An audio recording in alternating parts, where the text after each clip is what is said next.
भोले के बटई मुन्ना।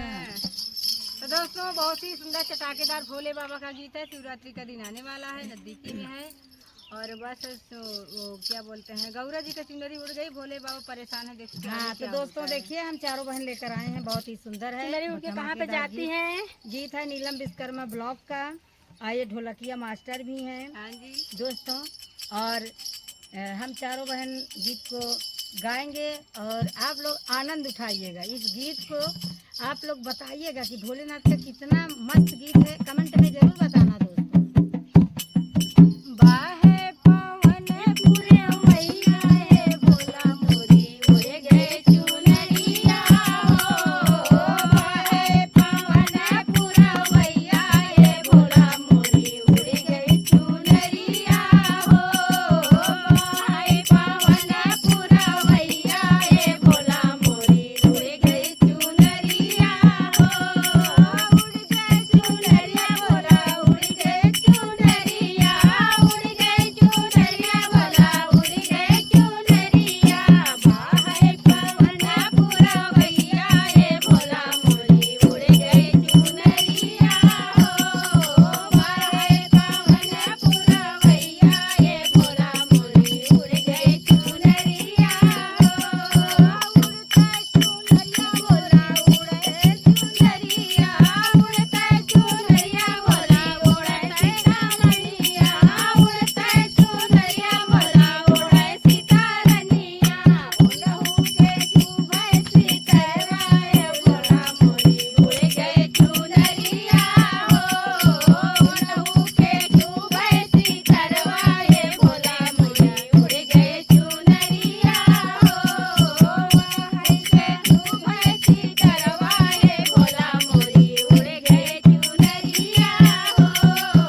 दोस्तों ऐसा गीत भोले बाबा का कैसा लगा आप लोग बताना जरूर कमेंट में, मैं इंतजार करूंगी। हर हर महादेव दोस्तों, हर हर हर महादेव। महादेव। नेक्स्ट वीडियो में मिलेंगे दोस्तों, बाय बाय।